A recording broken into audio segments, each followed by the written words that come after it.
standing on the edge and I'm looking to the ground. I see the grey skies are coming all around. See, I start to lose my vision, but I'm holding on to sound. No fear, I'm still hearing. Broken, but I'm healing. No fear, I'm still hearing. Broken, but I'm healing.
I'm holding on to sound.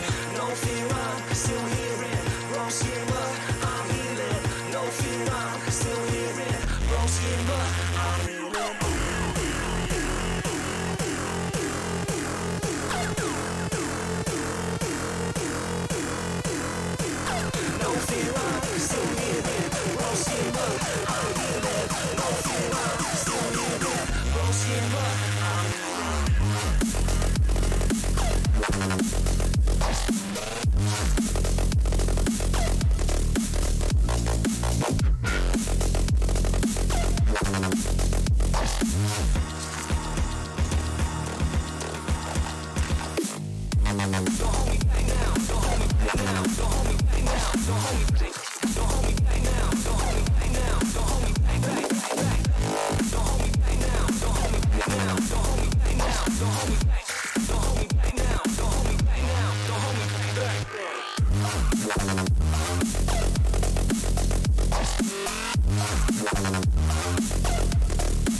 Check 1, 2. There we go. There we go. Hello, everyone. Welcome back to another class. Let me turn down my music and my own headphones a tad. There we go. How's it going, everyone? Before we really get into anything, I'll say, just so we can deal with the lag right off the bat, what's new in the news? What news have you dug up this week? And well, hopefully some people are answering in chat. I will quick say that I have a sort of apology to make of sorts. Essentially, what with everything going on, my first year teaching, but also the pandemic and schools being closed and then reopened and all that, things got away from me a little bit as far as the schedule for this class. I've actually accidentally kind of given us a extra week of social journalism fundamentals, where we should have started advanced social journalism. Now, what does that mean for us is the big question. Ultimately, not a lot.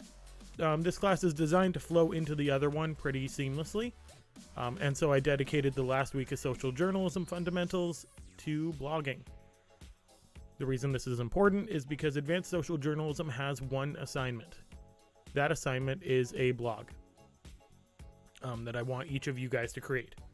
And so advanced social journalism will focus on us creating blogs as well as other tools we can use on social media, on our websites, on the internet, really cool multimedia tools that we can use to tell stories. So while we learn about those in class, the blogging will take the back-end approach, and that'll be our assignment. So the fact that we're talking about that on our first advanced social journalism class is not the worst thing in the world, but I still do want to apologize.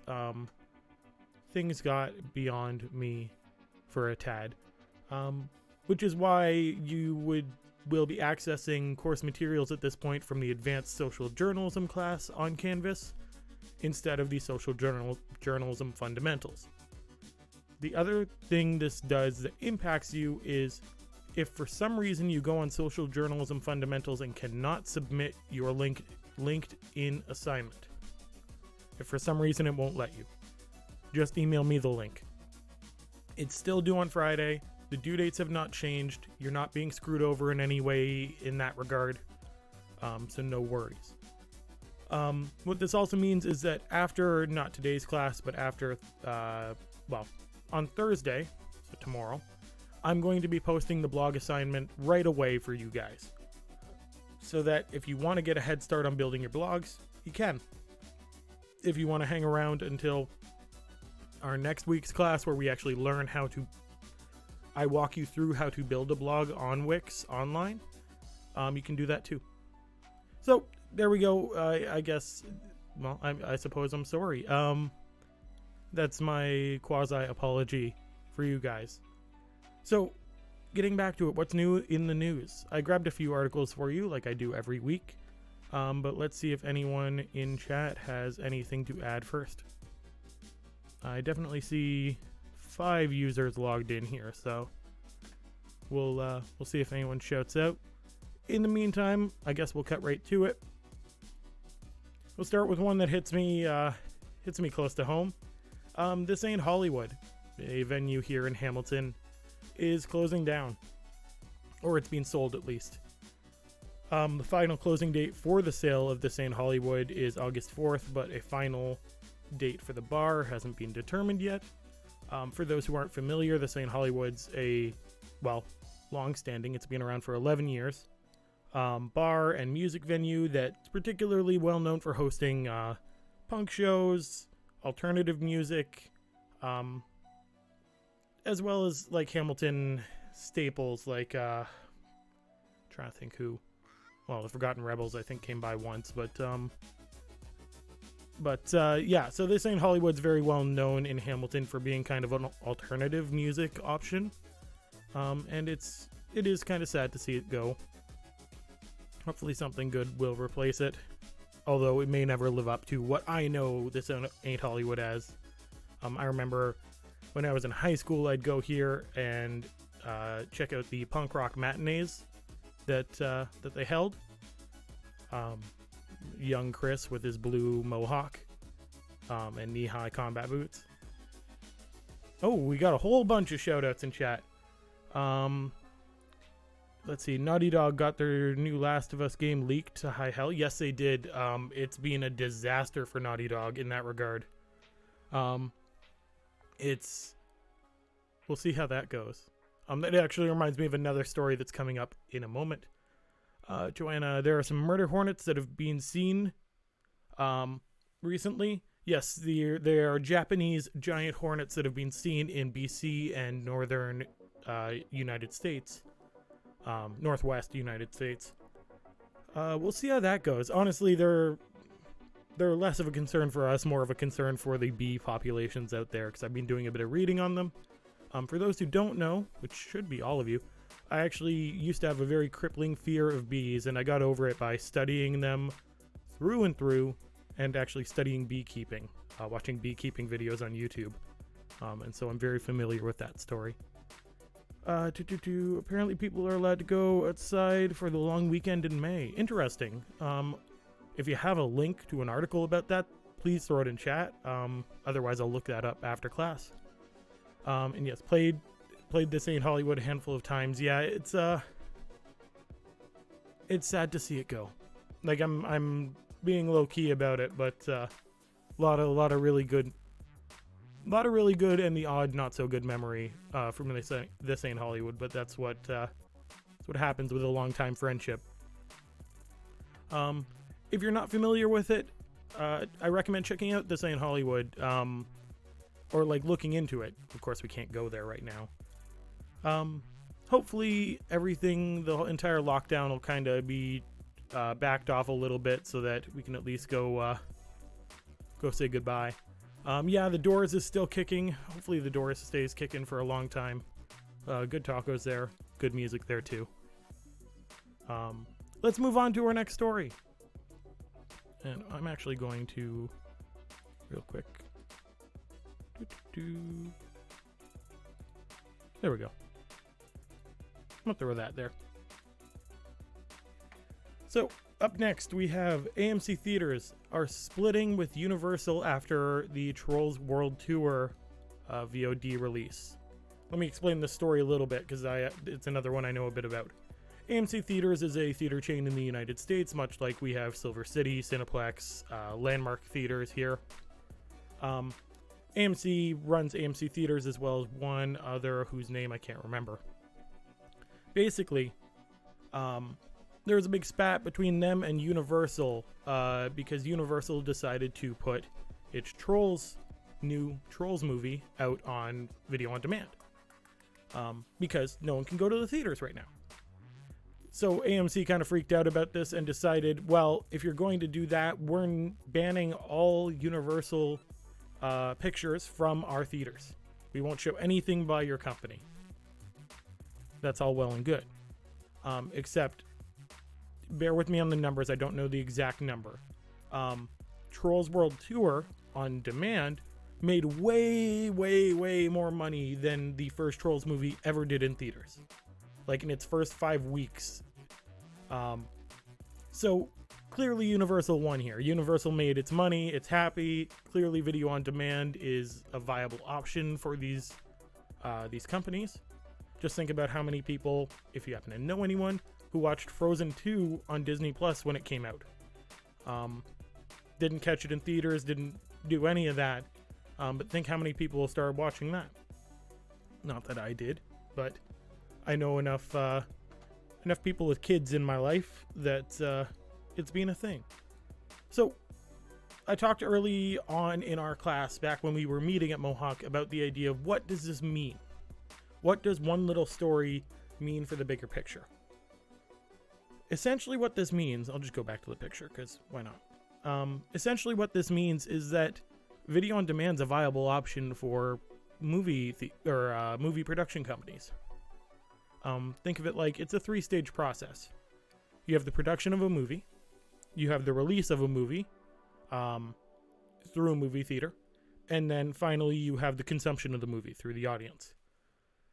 This essentially gives these producers or production companies essentially permission to cut out the middleman. It will make them money still. In fact, it will make them money, at least in this case, more than it would have if it was released in theaters. Now, the numbers may be inflated because of the pandemic and all that. People are stuck at home. But ultimately, AMC walks away with an egg on their face, and Universal walks away with a lot of money and permission to kind of keep doing this. So we'll see how that goes.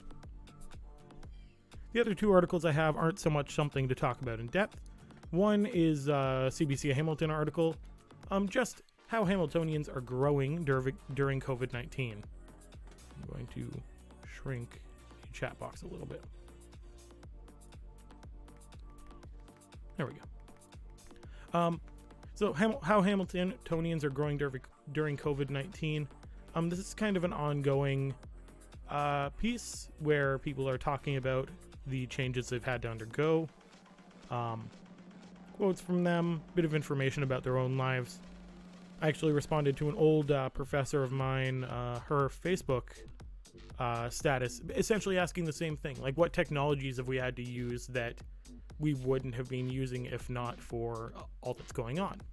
I talked about how I'm streaming classes. She talked about, among other things, like even her son is playing, he's playing like board games with his friends through an online program called Tabletop Simulator.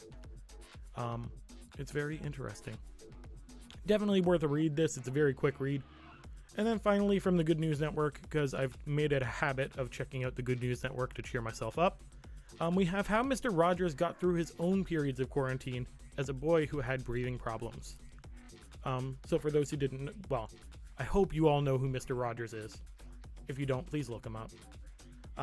But he suffered from hay fever, breathing problems as a kid, and often had to stay indoors just because of city air was too much on his lungs. And so this little video attached to the article talks about how essentially him using his imagination and spending all this time on his own spurred on a lot of what became his show later in life. It's a cute little video. It's a good way to cheer up. Honestly, this entire site is. But yeah. So, anyone else got a bit of news for us?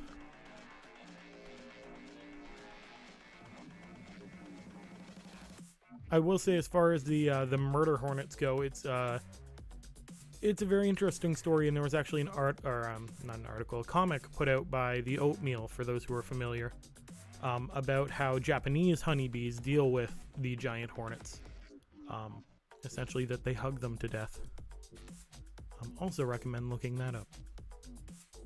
So, unless I have anything pop up in the next moment,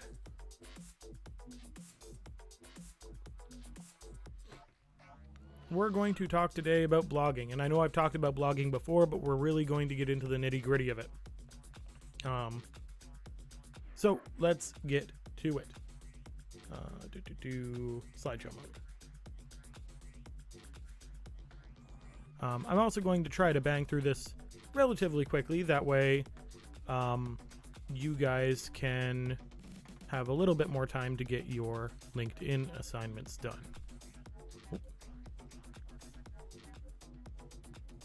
Yeah, I'm just going to hide the chat box. Veganoia. Hello. How's it going? Welcome to class. If you're interested in learning about blogging, this is the class for you. So today, we're going to talk about why one would want to blog in the first place. What about blogging is worthwhile.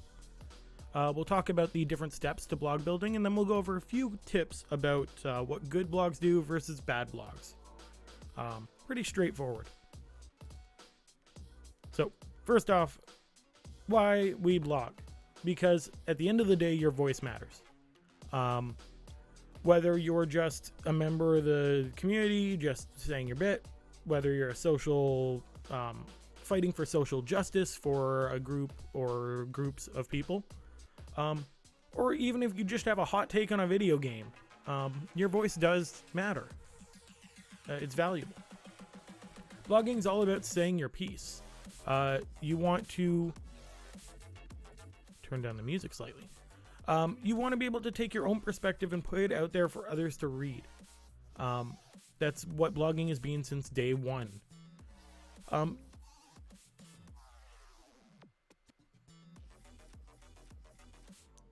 The grammar in my lecture is frustrating me. Ultimately, you can put your own perspective out there about a niche subject if you really want to, or you can do it about something that's a bit more general.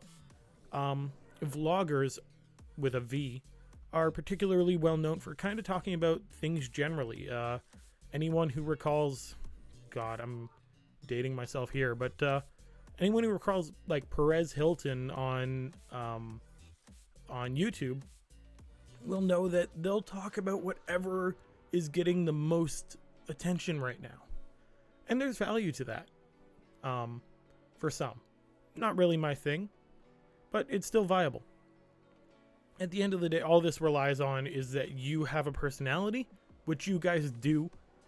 From the little I've talked with you in class and what I've talked with you about here and what I've seen from your assignments, you guys have a personality. You have your interests. You have your brands, as I keep calling them.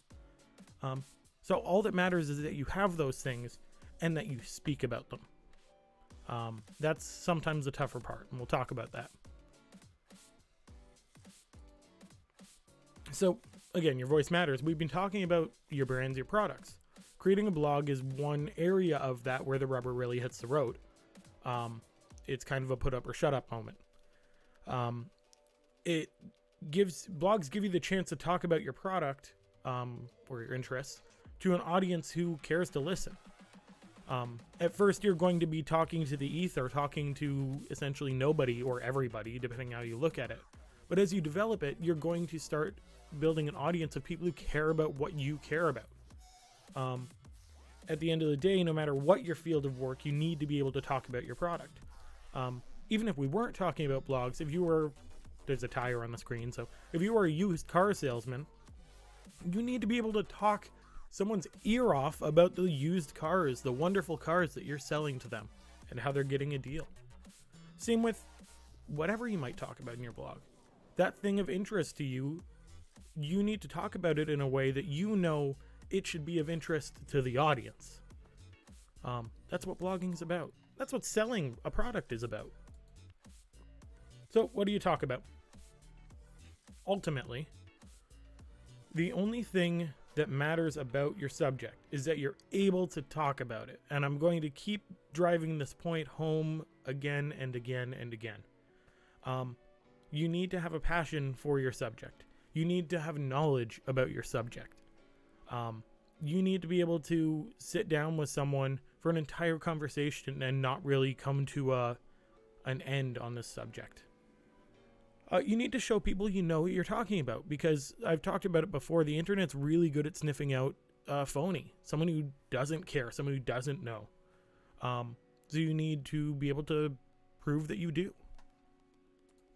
Beyond that, I don't care what you talk about. For the sake of the assignment I'm giving you, please, nothing illegal, nothing I shouldn't be seeing as your teacher, you know. But beyond that, if you're into anime, write about the new shows that are coming out, the new episodes that are coming out. If you're into archaeology, which is one I drew from myself, talk about new discoveries, new digs that are going on. Talk about the history behind the digs that were just discovered. If you like cooking, I know at least 2 people did their Instagram assignments for me, primarily on their cooking, or at least partially. Talk about food or culinary techniques. There's all sorts of food blogs out there. If you're into journalism, don't call it a blog, call it your newspaper. Write articles and publish them. If you're into journalism, just make sure they're particularly factual, particularly unbiased. And honestly, I could go on and on. You give me a subject and I can tell you what you could write about for a blog. Excuse me, I have hiccups. The point is that you as a person, you as a writer, are unique. You have unique interests, and you have a unique way of talking about your interests. A good example, one of my old friends had a particular obsession's a word, interest in like really creepy old China dolls. You wouldn't think it when you saw her. Like, she was quote unquote normal. Not that I like using that term. But like if you went over to her place and like, you'd immediately start to see that she just collects these creepy China dolls. Some broken, some like covered in dirt. Like it felt like a horror show walking in her house, or at least seeing her room. But what was cool about it, aside from the horror factor, and I'm actually a fan of horror, was that she could tell you everything there was to know about each individual doll. You could spend 3 days straight talking about every doll that was in her house, and what that meant, what they meant to her, what their backstories were, what their names were, the manufacturers they came from, the age of the doll. It's an interest like that and a unique passion like that that makes a cool blog. And everyone has something like that, something about themselves that they can just kind of go on about. It doesn't have to be so unique and creepy as weird China dolls. It can just be video games, entertainment, music, media, you name it. For the record, I just read the 4 items on my screen there. So, here are some tips. Good, my face is not covering anything. First of all, think about things that your average person might not know. If you're talking about, let's go with video games. If you're talking about video games, telling someone about what's going on with Naughty Dog right now and how a lot of their content was leaked, that's not going to get attention. People are already talking about that all over the place. And anyone who cares to know what Naughty Dog is, which is a game studio, probably already know this news. What they might not know is some little detail that you're aware of, or some hot take that you've got, that you've thought out well and you're not just saying to stir up the pot. Think about things that take research. If you're into cooking, yes, you could talk about how you make duck à l'orange. What you could also do is do a bit of writing and some research about where the dish came from, what meaning it has to those who used to make it regularly. Talk about your own personal experiences. If you're into music, if you're doing a music blog all about the content you put out, don't just say, here's my album. Say, here's my album, and then do a little blog about how song 3 required some really specific techniques that you found really interesting and pulled a lot of creativity out of you. That's a cool experience people wouldn't normally know.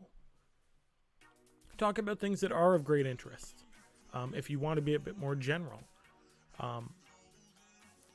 that lets you cast a wider net. It lets you hopefully pull in more people.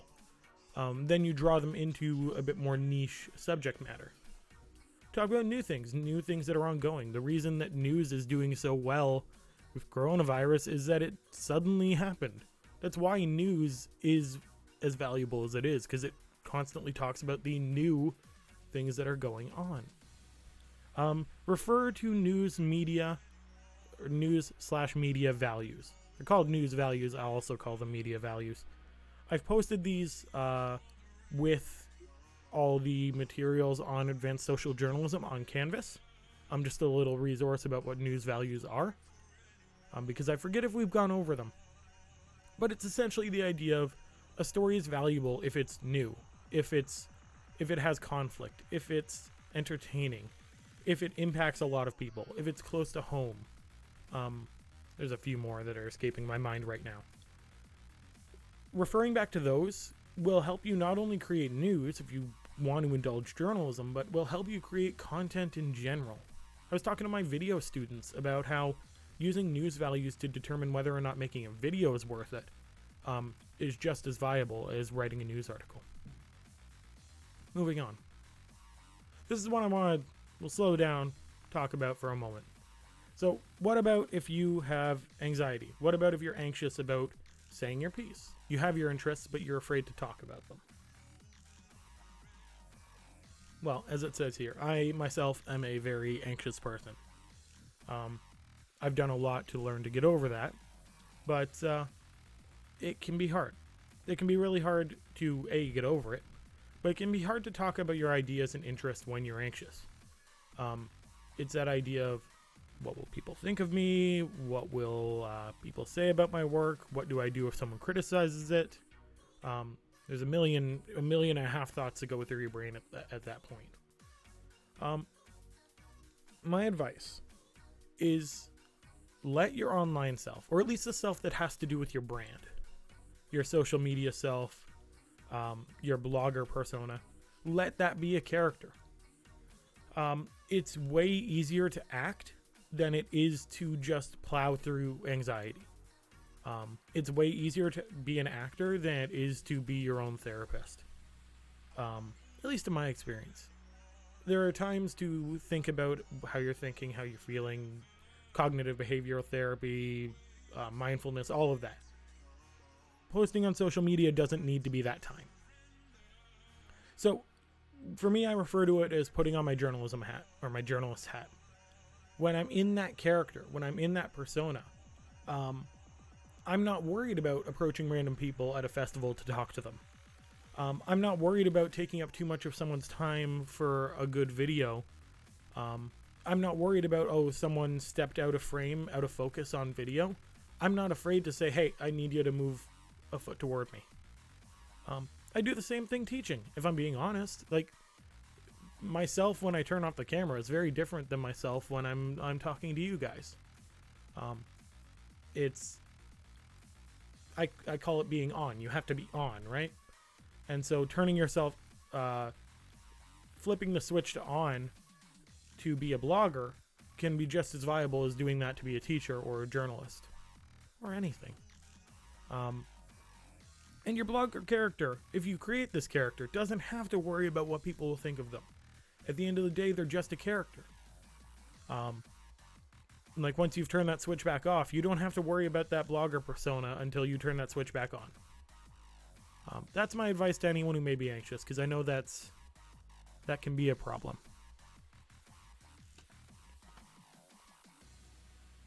So, let's talk about building a blog. We're getting through this real quick, which is nice. So, where do we start? We start with our idea. And for the record, please, I have to do my research for classes every time I prepare a slide. Don't look up steps to building a blog, because it's all garbage. It's all come up with an idea, and here's how you host it, and here's a domain, and here's the money you have to spend, and finally, maybe you start writing content. This is pretty much all that useless information diluted into a few useful steps. So before you even touch the computer, brainstorm your idea, figure out your brand, figure out what your product or blog looks like. The only difference between this and brainstorming a brand or a product, like we talked about before, is that you can be even more niche with this. If you want to do a blog about something super specific, like, I don't know, I'm trying to think. There are niche magazines out there that are about how to keep fish, how to take care of, aquarium fish. You can make a blog about different effects pedals for music. Just a review of each pedal for each post. You're allowed to be that niche. So your blog ultimately should be a combination of what you know, what you like, and what your audience wants to know. If you can nail all three of those things, you have a good recipe for a blog.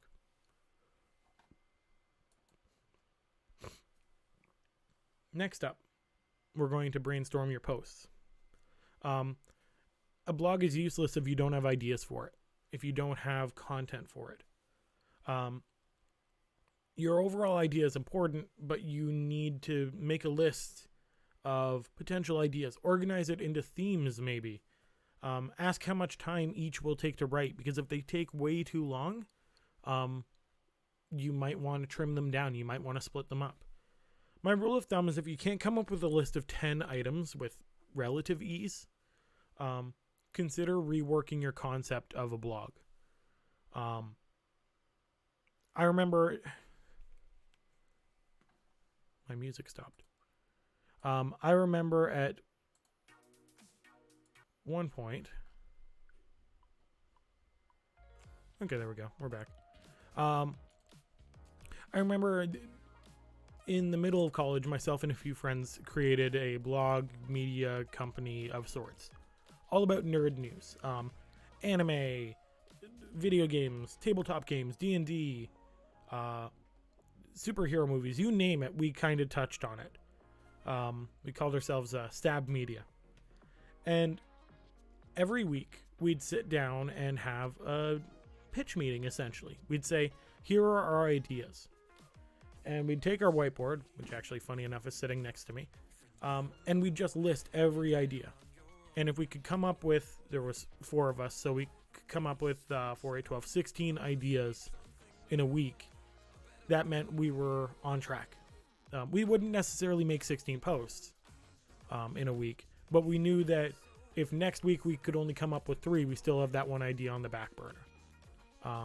That we're not running dry. And I recommend looking at things that way for yourself as well. Because if you can't come up with ideas, this isn't something you can talk about.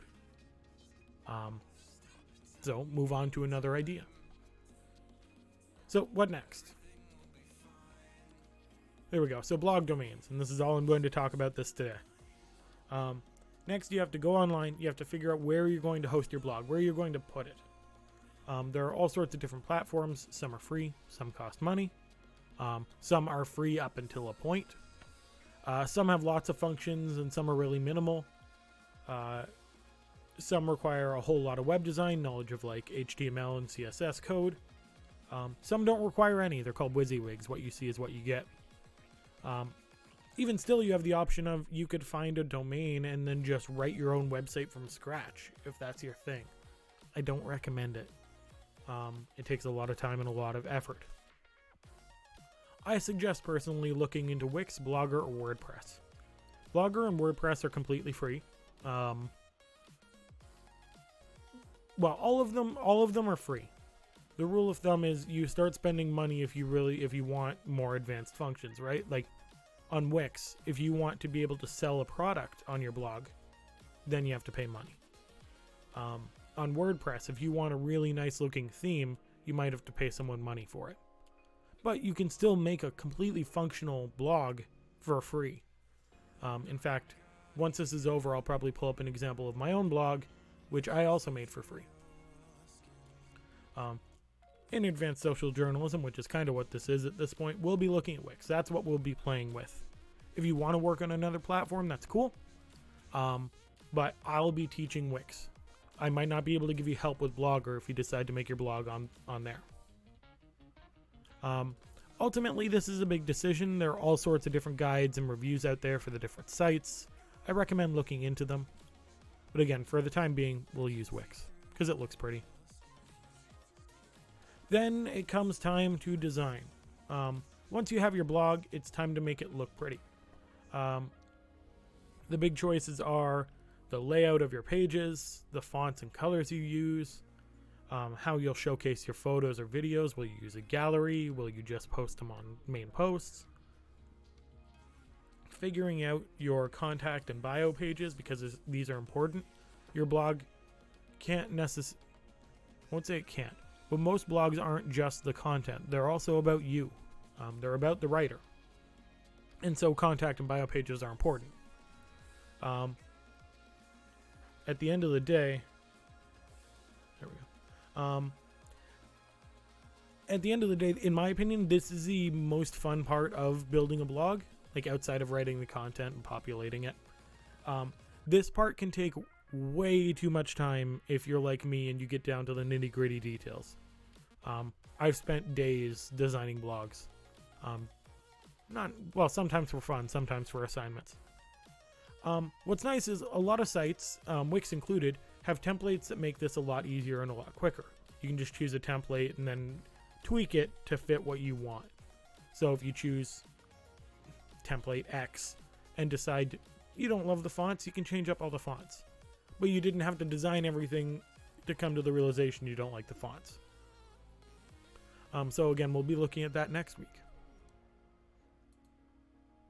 Now we have to make your post. It's time to write. This is where you take your ideas and you really put pen to paper. I'm doing a lot of rubber to road, pen to paper today.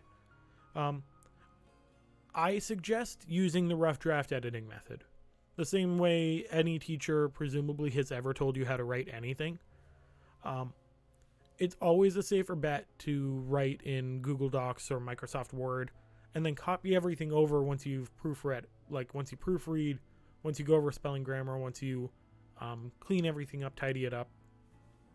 If you just type into the blog, a lot of them won't show you any typos, won't show you any errors. But even then, it's way too easy to just press OK and not to go back and say, how can I make this better?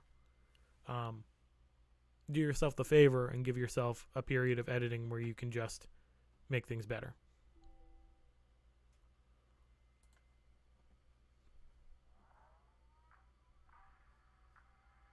Okay. Every once in a while, I think my music is dead. There we go.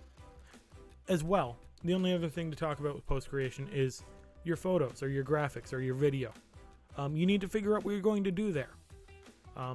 There are very few blog posts that look good without a photo. So, do you take a photo yourself? Do you find one for free online? Do you steal one? I don't recommend the third. You should source everything you find. It's perfectly fine to use photos that are like stock photos from, let's say, Pixabay. But make sure to credit them if they need credit. Nothing worse. Well, just don't steal from people. Don't break copyright like that. It's a crappy thing to do. But also, it always sucks to have someone send you a cease and desist because, it turns out you accidentally stole. So make sure you know where things are coming from. My rule of thumb, as someone who can use a camera and very much likes photography, I shoot mostly my own photos. It just makes it easier because I know I own everything. So now that your content is created, you made your blog post, you took the photos, you threw them on, they look all nice. Now it's time to promote it. Now it's time to tell people, hey, I made a blog. Hey, I'm doing this. Hey, check it out.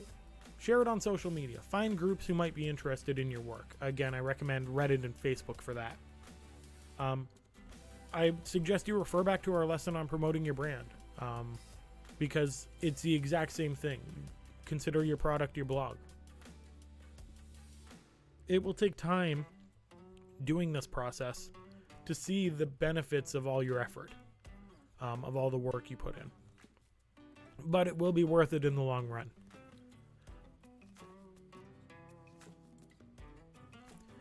This is the point at which you kind of enter a cycle.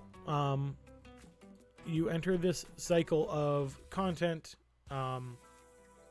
idea, creation, promotion. You come up with ideas, you turn them into posts, and then you promote those posts. My suggestion is that for every post you make, try to come up with 2 ideas. Treat it like planting or cutting down trees. Every time you cut down one, plant 2. And while you're promoting, try to start writing the rough for your next article. Hopefully this gets you ahead of schedule so that you're putting out articles eventually a week or so in advance, which gives you time to breathe. It gives you time to live your own life. It also gives you time to work on bigger projects. That one blog post you thought of way early on that was just way too big to tackle. If you've got 3 extra weeks to get something done, might as well work on that. So, the only other thing I want to talk about here is that when it comes to promotion, I suggest promoting your blog the same way I suggest promoting a podcast. Make like 3 or 4 posts. Make 3 or 4 podcasts before you really start promoting it. People will take you more seriously. There's more to look at on your website. B, it lets you work out any kinks with the system. Oh, photos don't display right this way. Okay, let's fix it. Oh, my byline's not displaying right. Let's fix it. Oh, my writing for the first two sucked. Let's fix it. It gives you room to breathe. It's the same with podcasts. Podcasts, the first 2 or 3 you put out will be garbage. If they're not, great for you. If they are, I'm not surprised. So don't promote those. Hold those back and then start promoting once you get to podcast 4. Same idea. So before we get to good blogs and bad blogs, there's one little step I left out because it's a little bit further down the line and it's more of a business class kind of thing anyway. Advertising. Most of these blogs, like there's different ways to advertise and get sponsors and all sorts of things. Most of these blogs run on Google AdSense or something similar, which is a program you add into your blog that puts up ads and you get views for every time someone looks at it or clicks on it. It won't make you a ton of money to start, but once you get a lot of viewers, it'll start making you a bit of money. This would be your next step. Wait till you have an audience before you start to bother with AdSense, because if you only get 5 viewers a week on your posts, you're going to make a penny a month, maybe. So let yourself grow before you start looking into monetizing. Let this be a hobby at first before you consider it your lifeblood. Or if you have a product, if you're a musician and you want to get your content out there, don't look at this as a way to make money. Look at it as a way to promote your other work. Same with carpenter. I used carpenter last week as an example. If you're a carpenter, promote your product and sell your product. Don't sell your blog. So, a few tips, good and bad. So, good blogs, they tend to have a consistent topic. They're driven by their content. Turn down the music tad again. There. They have a consistent design. Every page looks like every other page. You're not jumping colors. You're not jumping fonts. Good blogs try to focus on original content, your own ideas, your own opinions, your own perspectives. Good blogs are relevant. You're not talking about stuff that no one cares about. Good blogs rely on research. Every post you put out there should have some sort of research, something that isn't just your own perspective, to give it a bit of credibility. Like if I'm doing a food blog, which we'll see in a little bit, and I'm talking about a technique or a food that I had never handled before, I'm of course not going to say myself as a culinary expert and master of culinary history, I understand where this product comes from and how it's used. No, I'm going to refer to others. I'm going to refer to other blogs. I'm going to refer to publications, books, to say, here's what so-and-so, this French chef, says about this technique. Good blogs are also dynamic. And when I say dynamic, I mean that every post ties into other posts. Every post has a link to, well, if you like this, check out my other 3 recipes. If you want to know more about this, check out this other source. Make it a hyperlink. Make sure that it links out, because that means your blog is going to get more attention. Good blogs also have attention-grabbing headlines, which is, it's a hard skill to master, but it's fairly easy to get used to. Essentially, you're going to make sure you're going to make sure that if nothing else, people see your headline and know what that post is about. Ideally, they know what 90% of it's about, and that other 10% is what's going to draw them in. Hair on my face. If we're talking about cooking again, your headline may not be attention grabbing, but your photo is. You're like a really beautiful photo of a steak, or a Buddha bowl. I say that because I recently took a good photo of a Buddha bowl I ate.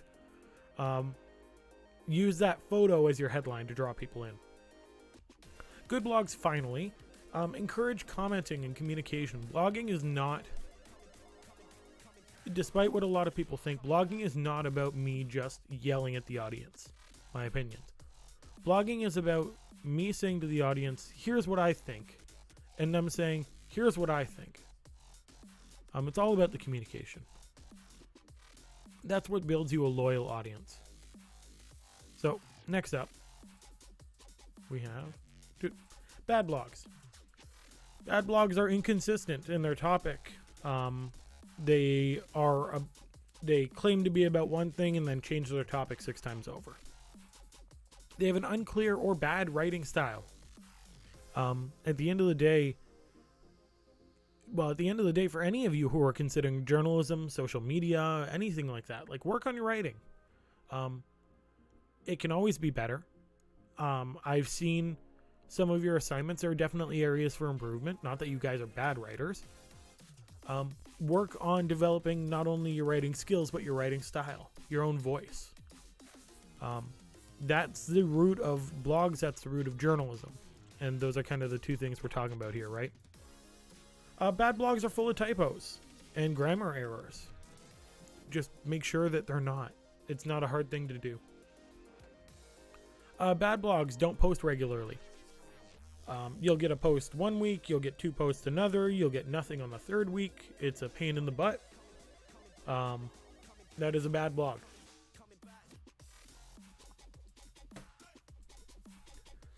Bad blogs copy others' ideas. Sometimes this is exact plagiarism, like word for word something is stolen. Other times it's, well, I saw that guy post an article about his opinion on the Naughty Dog situation with Last of Us. So I'm going to post a very, very, very similar opinion to get the same audience to check my blog out. It's not cool. It's a bad blog. There's no personality there. There's no perspective there. There's no you there. Bad blogs have a weak focus. Very similar to the topic. It's the idea of jumping from one thing to another. Even in your post should be about what you're saying they're about. If you break into tangents here and there, just all over the place, you're going to have an issue. Your writing is not going to be clear enough to hold up a good blog. Bad blogs are all about the writer and don't engage with the reader. Again, it's all about that communication.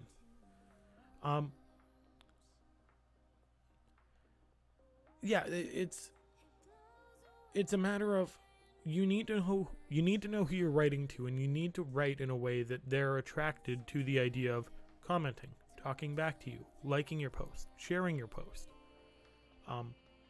As much as it's about you and your writing, it's about them and them sharing it.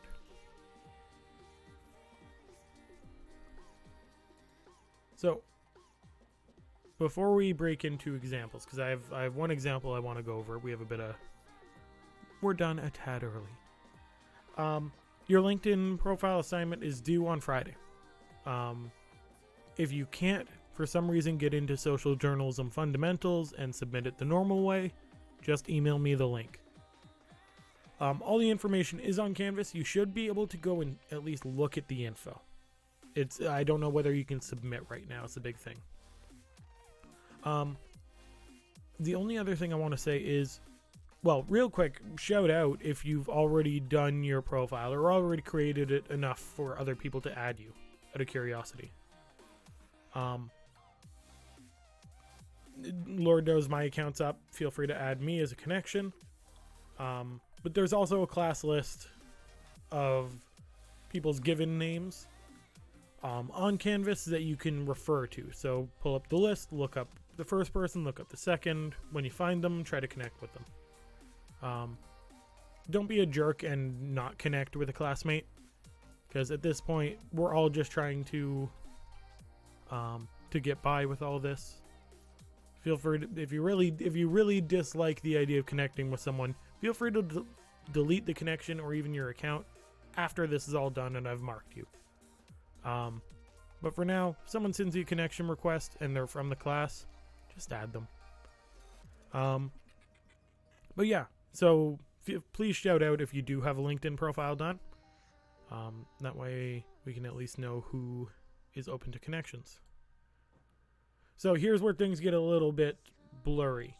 Our next class is our first official advanced social journalism class.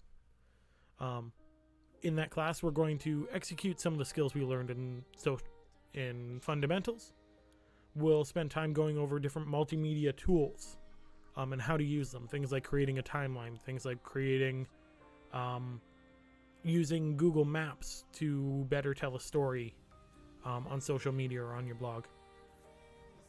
You have one large assignment due at the end of it all, which I've said is create a blog. For our first class, or next week's class, we're going to go over the nitty-gritty of building a blog on Wix. So I'll pull up Wix, we'll build a blog from scratch. I'll have drafted an idea already on paper, that way we're not just floundering.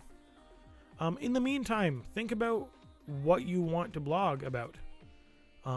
Think about your brand, think about your personality, think about ideas for coming up with a blog. Go through some of the steps I talked about today so that you can get a head start. Because at the end of the day, if you get this blog assignment done next week, you've got 3-4 weeks.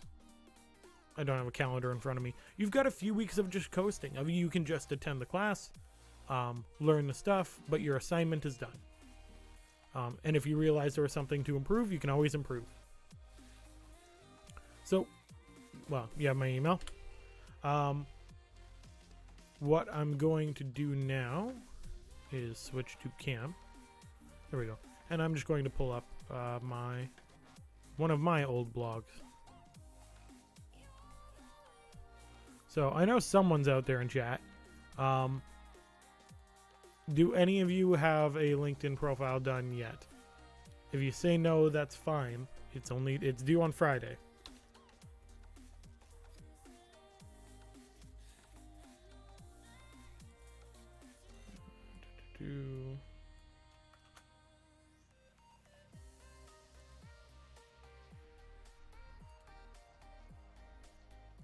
Pardon me while I just pull this up. But yeah, aside from that, if anyone does have any other news we didn't talk about. Okay, we got one not yet. No problem. Which account? Let's go that one.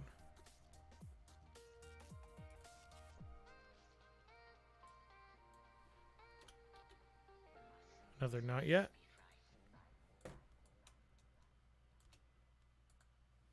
There.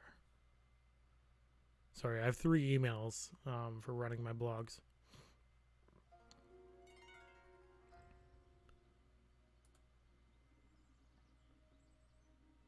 There we go. Okay. The site still exists and it doesn't look terrible. Yep. Almost finished from Joanna. Hey, Layla. Good to see you in chat. We're talking about blogging today. That said, if you're tuning in early thinking I'm doing the photo editing podcast or stream, that's at 5. But yeah, we're talking about different blogs. And so, without further ado, this is a blog I created for a very similar assignment to the one I'm about to give everyone. I decided to make a food blog because food is my jam. Sometimes too much. This, I called it Taste Bud Travel Guide, one new food at a time. And I took one basic premise. Because yes, I could make a blog about food, but everyone makes a blog about food. What will you do that's different? And so I decided, well, I live in Hamilton. And in Hamilton, we have the wonderful, wonderful grocery store Nations. All sorts of foods you'd never heard of. All sorts of ingredients to try cooking with. Whether produce, whether dry goods, new spices, who knows? And so my premise was every week I'd go to Nations. I'd grab one ingredient that I'd never heard of. In my case, I used produce to start. But, and then I'd first try cooking with the ingredient, not knowing at all how to use it, or like barely knowing, basic research. Try to make a dish. Then I would follow up with a post talking about the history of the food, where it comes from, what cuisine it's used in, where I went wrong with my dish. And so this is what I came up with. So we've got my main page, which isn't exactly perfect. We've got an about page, which we hover over. We've got a little blurb about me, a blurb about the blog, a blurb about the food. We've got our contact page, nothing super in-depth, but if you have a suggestion for an ingredient, if you changed up one of my recipes, if I got something wrong, let me know. It encourages communication. Not only that, but people can also comment on the posts. So let's go to the blog. And for the record, this is all built on Wix for completely free. So let's start with, well, my first post I ever made on this blog. Not that I made a lot. Just 4 awesome foods you may not know about. So I took, from my own experience, black garlic. Amazing food, by the way. Tastes like garlic, also tastes like balsamic vinegar, and doesn't leave your breath smelling like garlic. We got sumac, which is a Middle Eastern ingredient that's also can be harvested here in Canada. You may recognize the plant. I actually harvest it from not my own backyard, but my neighborhood, to make a few different dishes. We got black walnuts, something else that grows local in the area. We have dulse. These are all foods I'm familiar with, and so I have a blurb about what these things are. I have a blurb about my own perspective, and then I have a blurb about what this tastes like to me. So I don't know where you stand with walnuts, but for me, there's nothing that screams September more than a freshly baked loaf of banana walnut bread. What's even better than making your own standard recipe is working with black walnut. This delicious ingredient tastes like your standard walnut with an earthy undertone and a distinct banana flavor. I've used it in baking many times, and that banana flavor isn't lost in even the strongest batters. I highly recommend crushing them over ice cream or adding them to some butter tarts. What's really cool about them is they grow native in southern Ontario. I see squirrels running around with them all the time in fall. Be warned, if you get your hands on these guys in their shells, you're in for a fight. I've broken 3 nutcrackers over the years trying to get at these little beauties. That said, they're totally worth the effort. We've got a clean perspective, a clear voice here of me talking to you, the audience. And in the case of black walnuts, I actually, at this point, I use a hammer and chisel to break them open. They're very, very, very tough. So let's go back to all posts. What else do we have? So we have something that's nice and sweet, super general. Then we have kohlrabi. I grabbed kohlrabi from Nations, never knew what the ingredient was. So I spend the first little bit talking about what the ingredient is, how I tried it raw and cooked, how I created a dish out of it. I made Jaeger chops, reverse braised kohlrabi and leek. And then I have the ingredients and the recipe. I also offer other recipes from other people.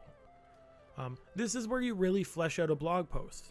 You take one little idea and stretch it into a lot of different facets. And what I always made a habit of was when I made my recipes, I also made sure to create a blog post that was just the recipe. No blog, no nonsense reading, because from my experience, when I look up a recipe and I get 6 pages of here's my experience, it gets really annoying. Then finally, I wound up not deciding. I was going to create a gallery of the different foods I created, but I didn't honestly create enough to merit it. But yeah, so this is your straight up kind of general blog. I put a bit of love into the design, but all of this was free. All of it was the design of the website. I finished in a day's worth of work. Like, I sat down one evening and got it done. The blogs, each one took a day, and it only took so long because I spent the time like taking really nice photos and making sure the recipe was perfect and all of this. If you're doing a blog about your favorite shoes, if you're a fan of collecting, let's say, Nikes, you're not necessarily going to be spending 6 hours crafting a recipe. I'm very curious to see what you guys come up with for your blogs. I'm also curious to see what else I have for blogs. Let's see what Stab Media looks like.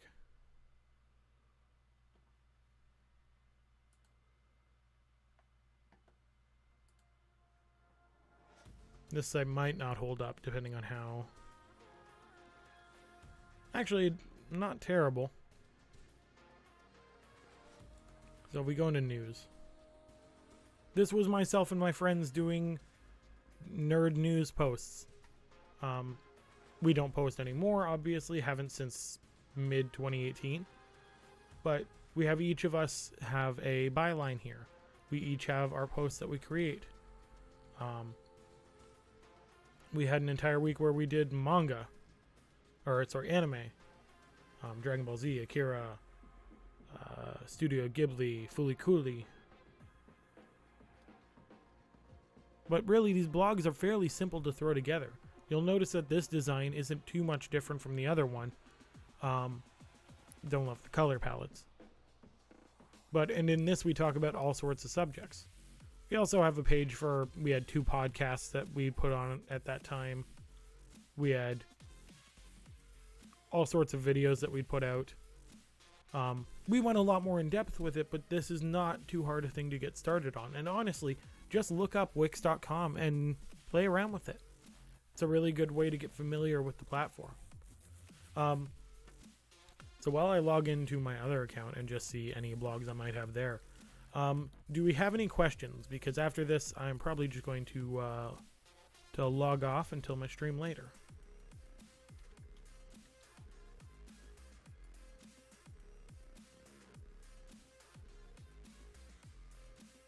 Yeah, nothing good on my other.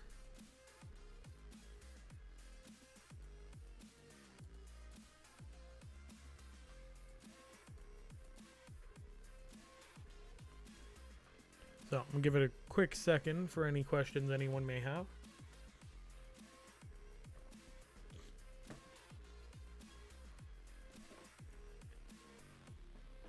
But yeah, so next week we're going to be properly doing advanced social journalism. Everything you'll need will be found in the advanced social journalism class on Canvas. There'll be a lesson plan there and like a schedule and everything. I just didn't expect to be uploading onto there this morning. I'll have the blog post up, or the blog assignment up tomorrow, maybe early Friday if life gets in the way. But I'll have it up before next class, so that you guys can get a head start. And I believe that's about it. My advice for you at this point is start thinking about your blogs. Start thinking about what it is that you can talk about at length, and what you want to talk about. Because at the end of the day, whether you're doing this on a blog, on social media, or just at the bar with a friend, you need to be able to talk about what you're interested in. And ideally, your product, what you make money on. So with that, I will see you guys next week. Sorry for all the trouble today. Again, it will all be sorted before next Wednesday. So, have a good one. Stay safe. Stay safe. Stay informed, and wash your hands. There we go. Got that one out finally. Have a good one.